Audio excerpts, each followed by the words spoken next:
Hello दोस्तों, कैसे हैं आप सब लोग। एक बार फिर से स्वागत करती हूं आपका आपके अपने यूट्यूब चैनल रेशूज़ ब्लॉग्स में। और मैं रेशू। जैसे कि अगर आप पहली बार माँ बनने वाली हैं तो आपको इंटरनल चेकअप के बारे में बहुत ज़्यादा टेंशन होती होगी कि ये कैसे होता होगा, इसमें कितना दर्द होता होगा। शर्म भी आती है बहुत सी लड़कियों को। ये प्रॉब्लम फर्स्ट प्रेगनेंसी में ज़्यादा होती है। तो फ्रेंड्स, आज के वीडियो में मैं आपको बताने वाली हूँ कि जो इंटरनल चेकअप होता है प्रेगनेंसी के दौरान कब किया जाता है और इसकी ज़रूरत क्यों पड़ती है और कैसे किया जाता है। तो आप भी अगर डरी हुई हैं तो आपका डर शायद इस वीडियो से निकल जाएगा, आपको डरने की ज़रूरत नहीं है। तो चलिए आज का वीडियो हम स्टार्ट करते हैं। वीडियो स्टार्ट करने से पहले अगर अभी तक आपने चैनल को सब्सक्राइब नहीं किया है तो कर लीजिए और साथ में बेल आइकन भी प्रेस ज़रूर कीजिएगा। तो चलिए दोस्तों, आज का वीडियो हम स्टार्ट करते हैं। सबसे पहले जानते हैं कि चेकअप जो इंटरनल वेजाइनल चेकअप होता है वो कैसे किया जाता है। राइट हैंड में डॉक्टर ग्लव्स पहनती है तो डॉक्टर 2 फिंगर आपकी वेजाइना में डालती है और वेजाइना को चेक करती है। मोस्टली जो वेजाइनल चेकअप किया जाता है वो 3 कंडीशन में ज़्यादा होता है। जैसे कि पहला होता है कि आपके सर्विक्स का मुंह कितना ओपन हुआ है, तो ये 9वें महीने में डॉक्टर चेक करती है। तो 9वें महीने में ये चेकअप डॉक्टर सर्विक्स का मुंह कितना ओपन हुआ है, नहीं हुआ है, ओपन हो रहा है, ये पता लगाने के लिए करती है। इससे क्या होता है कि पता चल जाता है कि आपकी डिलीवरी में अब कितना समय बचा हुआ है, मतलब कितना फिंगर आपका सर्विक्स का माउथ ओपन हुआ है। कई बार जैसे कि डॉक्टर बोलता है कि आपका ओनली 1 फिंगर माउथ ओपन हुआ है। जैसे आप सबको पता है कि नॉर्मल डिलीवरी के लिए कम से कम 10 सेंटीमीटर तक सर्विक्स का माउथ ओपन होना चाहिए। तो डॉक्टर वेजाइनल चेकअप के थ्रू, इंटरनल चेकअप के थ्रू ये पता कर लेती है कि आपका सर्विक्स का मुंह कितना ओपन हो गया है, जिससे कि आपकी डिलीवरी में कितना टाइम बचा है वो भी आपको पता चल जाता है। दूसरी कंडीशन होती है डॉक्टर हिप बोन का जो स्ट्रक्चर है उसको भी पता करने के लिए वेजाइनल चेकअप करती है। हिप बोन मतलब कई बार आपने देखा होगा कि कई महिलाओं का हिप बोन स्ट्रक्चर नीचे से सकरा होता है।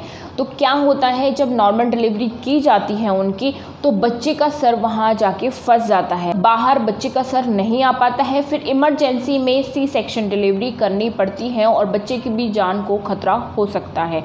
ठीक है, तो डॉक्टर इसका पहले से ही पता लगा लेती है कि आपका हिप बोन का स्ट्रक्चर क्या है। बहुत सी लेडीज़ का जो हिप बोन स्ट्रक्चर होता है पियर के शेप का होता है, ऊपर से फैला होता है और नीचे से एकदम सकरा होता है। तो बच्चे का सर जब नीचे आता है, जैसे आपको पता है बच्चे के शरीर से सर बड़ा होता है, जब बच्चा डिलीवरी के टाइम पे बाहर आता है तो हिप बोन स्ट्रक्चर जिसका सकरा होता है नीचे से उसमें फंस जाता है। तो डॉक्टर इंटरनल चेकअप से पता कर लेती है कि आपका अगर नीचे का जो हिप बोन स्ट्रक्चर है वो सकरा है तो आपकी फिर वो सी सेक्शन डिलीवरी ही करेगी। ये आपको वो पहले ही क्लियर कर देती है। इससे हमें भी फ़ायदा होता है कि हम भी नॉर्मल डिलीवरी के दर से बच जाते हैं अगर ऐसी कोई प्रॉब्लम हमारे साथ है तो, और अगर नहीं है तो हम उससे बिल्कुल टेंशन फ्री भी हो जाते हैं कि हाँ अब मेरी नॉर्मल डिलीवरी हो जाएगी। ठीक है। तीसरी इसकी कंडीशन होती है अगर आपको प्रेगनेंसी के टाइम पे ही, चाहे फर्स्ट ट्राइमेस्टर सेकंड ट्राइमेस्टर में ब्लीडिंग की समस्या हो गई है या आपको वेजाइनल इन्फेक्शन हो गया है तो भी डॉक्टर आपका इंटरनल चेकअप कर सकती है, मतलब वेजाइनल चेकअप आपका कर सकती है। मोस्टली ये चेकअप 9वें महीने में किया जाता है या डिलीवरी के टाइम किया जाता है। डिलीवरी के टाइम ये चेकअप आपका 2 से 3 बार डॉक्टर कर सकती है। वो डिलीवरी का प्रोसीजर पता करने के लिए डॉक्टर आपका बार बार चेकअप कर सकती है कि सर्विक्स का मुंह कितना ओपन हो रहा है, धीरे धीरे डिलीवरी का प्रोसीजर क्या चल रहा है, कितना टाइम और लगने वाला है।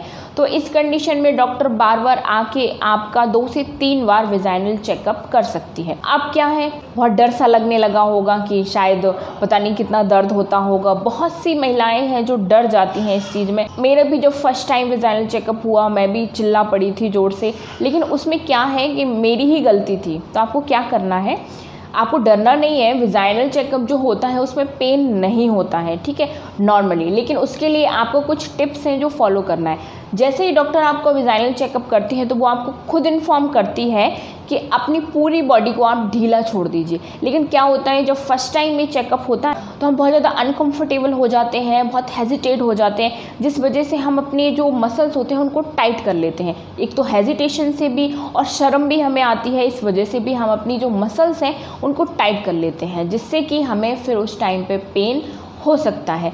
तो जब भी आपका वेजाइनल चेकअप हो रहा है, डॉक्टर आपको इन्फॉर्म करती है वैसे, लेकिन अगर नहीं भी करती है तो आप उस टाइम पे अपने बॉडी को बिल्कुल रिलैक्स छोड़ दीजिए, बिल्कुल ढीला छोड़ दीजिए, तो आपको पेन नहीं होगा। लेकिन अगर आप वेजाइनल चेकअप के टाइम पे आप बहुत ज़्यादा हेजिटेट हो जाते हैं, शर्माते हैं, तो और मसल्स अपनी बहुत ज़्यादा टाइट कर लेते हैं, तो आपको भी पेन हो सकता है। लेकिन उतना पेन नहीं होता, थोड़ा सा पेन होता है, बिल्कुल ज़रा सा।